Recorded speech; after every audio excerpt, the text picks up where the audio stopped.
여기 진짜와 가짜 두 대의 에어팟 프로가 있다. 그렇다면 둘 중 진짜 에어팟 프로는 과연 어느 것일까? 3, 2, 1. 지난달 29일 애플의 신형 무선 이어폰 에어팟 프로가 공개됐다. 그런데 정품이 공개된 지 겨우 이틀 만에 에어팟 프로의 모조품, 즉 짝퉁이 중국 온라인 쇼핑몰에 등장했다. 아주 수상한 형태로.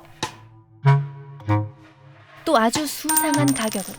모조품의 실물이 너무나 궁금해 법카로 직접 구매를 시도했다. 감사합니다, 팀장님. 그런데 갑자기 채팅을 걸어오는 판매자.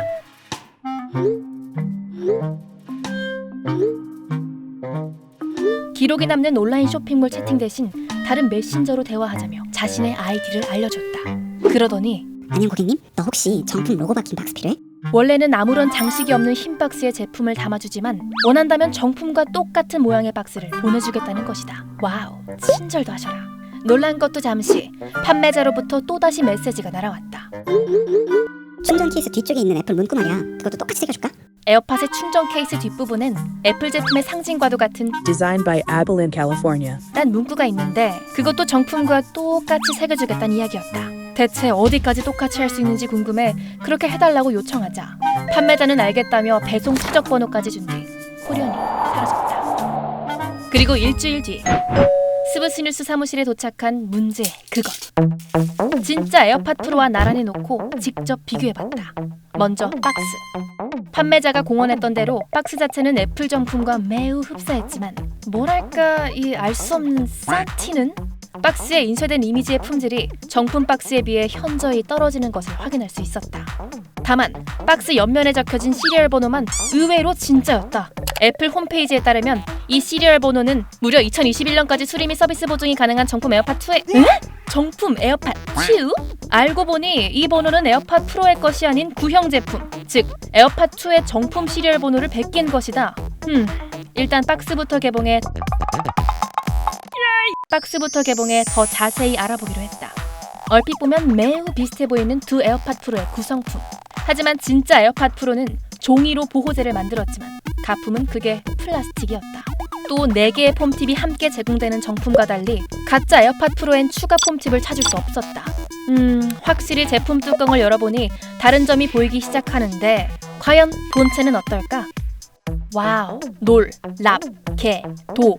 공개 이틀 만에 만들어진 모조품이라기엔 믿어지지 않을 만큼 외형과 색감이 정품과 흡사했다. 정품에 비해 모조품이 약간 더 가볍고 무선 충전을 할 때 반짝이는 LED 인디케이터 부위에 차이가 있긴 했지만 애초에 정품과 똑같이 무선 충전을 지원하는 데다 뒷면에 Designed by Apple in California. 라는 문구까지 새겨져 있어서 정품을 옆에 놓고 비교하지 않는 이상 깜빡 속을 만큼 닮아 있었다.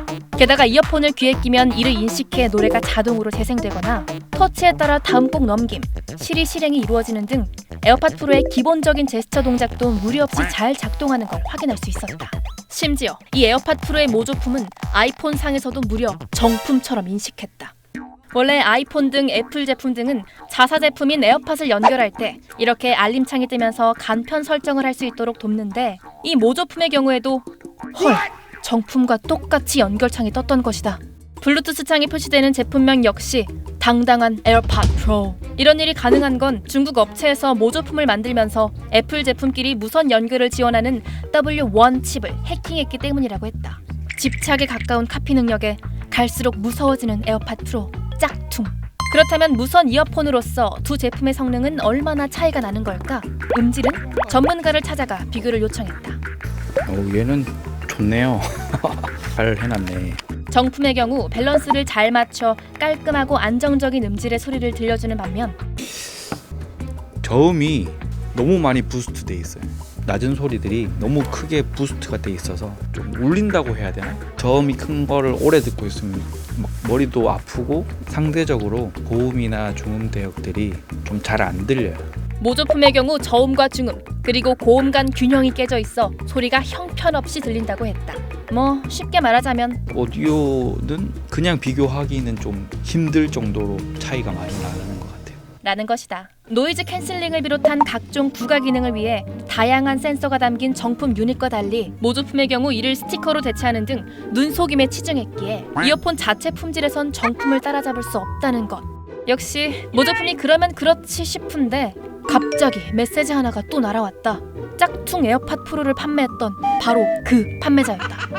아니 고객님, 며칠 전에 업그레이드된 신제품이 나왔거든. 혹시 생각 있어? 이전 모조품의 개선판이 나왔다며 혹시 하나 더 구매할 생각이 있냐는 것. 정품 공개 이틀 만에 1차 모조품이 나오고 다시 일주일도 안 돼 그 모조품의 개선판이 나왔다는 것이다. 구성품에 없던 폼팁도 넣었고 본체엔 GPS 기능까지 추가됐다며 자랑하는 판매자. 아니 대체 어떻게 하면 그렇게 빨리 물건을 제작할 수 있는지 그를 붙잡고 물어봤다. 그랬더니 돌아오는 시크한 대답. 이것이 중국의 속도야. 그러면서 자신들의 노하우에 대한 몇 가지 힌트도 남겨줬다. 자신들은 중국 심천에 있다며 그 도시에선 누구든 전 세계에서 가장 빠르게 모든 종류의 전자기기를 만들어내는 게 가능하다고 했다. 허풍이 아닐까 싶었지만 현지 사정을 아는 중국 전문가의 입장도 이와 비슷했다. 세상에서 존재하는 모든 하드웨어의 부품이 심천에 다 있습니다. IT 하드웨어 생태계가 A부터 Z까지 다 구성되어 있기 때문에 스마트폰 하나 만드는데 하루 반이면 나오거든요. 전 세계에 생산 공장이 몰려있는 중국. 그 중에서도 심천은 전자제품을 만드는 데 필요한 거의 모든 부품과 인력이 몰려있는 근거지라는 것이다.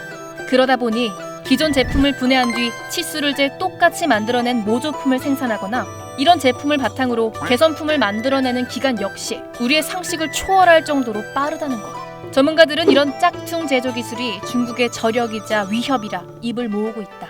짝퉁도 만들지만 동시에 그 기반으로 해서 업그레이드 시킨 그런 것들이 엄청 많습니다. 전에 왜 그렇게 많은 스타트 기업이 투자를 하고 많겠어요? 빠른 짝퉁 설계와 생산 노하우를 가진 기업들이 차츰 성장해 자신들만의 제품을 만드는 어엿한 기업으로 성장하는 경우가 많다는 것이다. 문제는 이런 짝퉁 제품으로 피해를 보는 기업이 애플만이 아니라는 사실.